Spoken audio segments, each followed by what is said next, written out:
Hello, this is Heather Hoffman, and I'm here today with a card to share using the August 2021 kit of the month and kind of a fun, soft effect you can get with Copic markers and some white heat embossing. I'm going to use that fun, really detailed truck image in this kit of the month. I really like this one just because it's going to allow for the coloring and lots of white to show on top of the image as well. So what I'm first going to do is line this up in my Misty, and I'm going to stamp in just a neutral gray ink. I don't want a super crisp or dark black or anything. I don't want to make it too soft because I still want to be able to see it to be able to color, but isn't that super fun how the image is there already?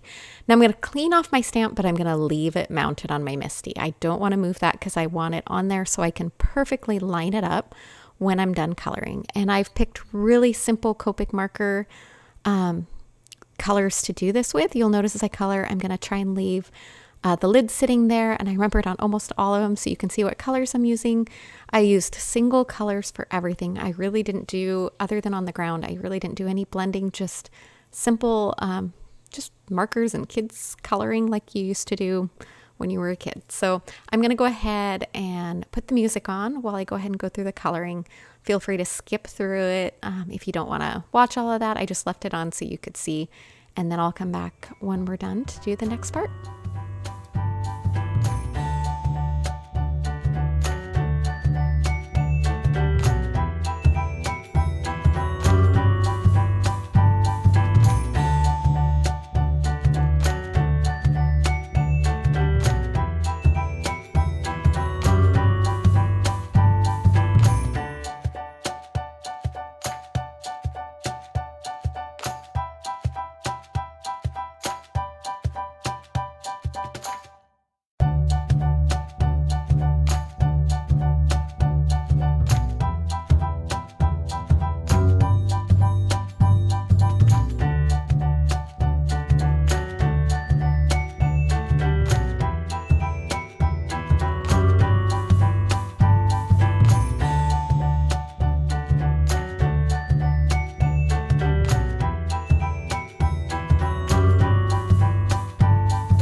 Okay, now we're getting to the end of the coloring here. I'm just adding a tiny bit. I did lie, I did a tiny bit of shading just on that window. But otherwise, everything else was single colors. And now you can see it perfectly still lines up in my MISTI. I forgot to zoom out here for a minute, but all I did was use my powder tool over my image nice and generously so that none of the embossing powder would stick anywhere I didn't want. I'm now re-stamping over the image with clear embossing ink. And since I'm on my MISTI, I'm stamping a good solid 3 times because I want to make sure I have really good coverage of that ink and I didn't miss any spots. And then I'm going to come over it and just sprinkle that white embossing powder. And you can tell just even with the dry embossing powder how that image starts to change and kind of take on more of a soft, almost a magical look to it. I think it looked really fun with the gray ink and colored still almost a little bit of a simple no line, not quite no line because that takes a lot more effort than I'm really good at. But then when you add the white over, it just changes. Even though I didn't do any color blending on the details of that image, it still adds that interest with the white over the top. And when I finish heat setting that, there you can see just how fun and unique that image is. So I'm going to zoom out a little bit here, and then I just grab my paper trimmer and I'm going to trim it down a little bit on all the sides. I did a little bit less. My image wasn't perfectly centered, which is okay. I didn't want it perfectly centered, but I trimmed less off those 2 edges and then a little more off the other 2 edges just to make it a good panel. You could also use a rectangular die cut if you wanted to do it that way.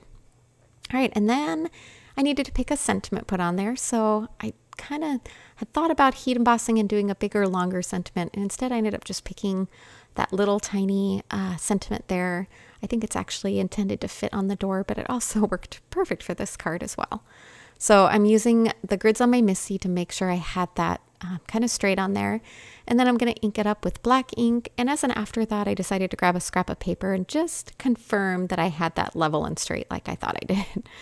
I hate stamping on a finished panel like this and ruining it. So a quick stamp there with a really simple sentiment. And that is now done. And all we need to do is mount it on our white card base. So I have panels of white foam that I use to do this. It's just kids fun foam and wide score tape. And I do them in a little smaller than A2 panel, so I just trim them down a little smaller like this one I need to, and it gives me a nice solid base to set that on my card base.